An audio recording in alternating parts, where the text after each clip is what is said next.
Ibinahagi ni Filipino mountaineer Geno Panganiban ang mga ginagawa nilang paghahanda bago harapin ang hamon sa pag-akyat ng tinaguriang pinakamataas na bundok sa buong mundo, ang Mount Everest. Para sa detalye, narito ang report ni teammate Paulo Salamatin.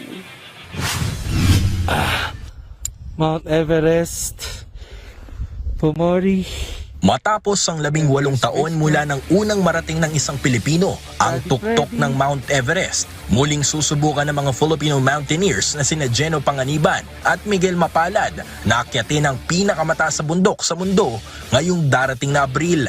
Bilang mga pangunahing miyembro ng Philippine 14 Peaks Expedition Team, layunin ni Panganiban at Mapalad na maabot ang 14 na bundok na may taas na hindi bababa sa 8,000 metro, kabilang ang Mount Everest na may taas na 8,849 meters. Bago ang kanilang pag-alis sa unang linggo ng Abril, patuloy ang kanilang pagsasanay at paghahanda para sa matinding hamon ng Mount Everest. Sa panayam ng PTV Sports, ibinahagi ni Panganiban kung ano ang pinagmulan ng kanilang ideya na akyatin ang pinakamataas na bundok sa buong mundo. Nagsimula yan nung 2022, una kong nakita yung Mount Everest kasi pinuntahan ko yung Everest Base Camp 2022. Okay.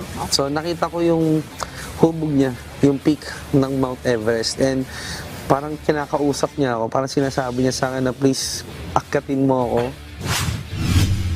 Kilala ang Mount Everest bilang isa sa pinakamapanganib na akyatin at pinakamabigat na hamon para sa lahat ng mga mountaineers dahil sa manipis na hangin nito, matinding lamig at biglang pagbabago ng panahon. Bawat taon, maraming umaakyat at sumusubok na marating ang tuktok, ngunit hindi lahat ay nagtatagumpay. Nagbigay din ng pahayag si Panganiban patungkol sa mga paghandang ginagawa nila bago ang kanilang summit expedition.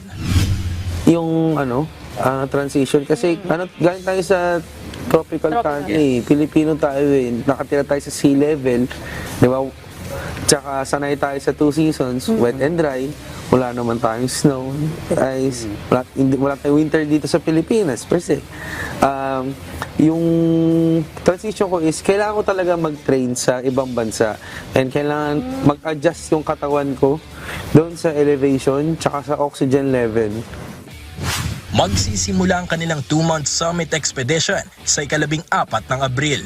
Paulo Salamatin para sa Atletang Pilipino, para sa Bagong Pilipinas.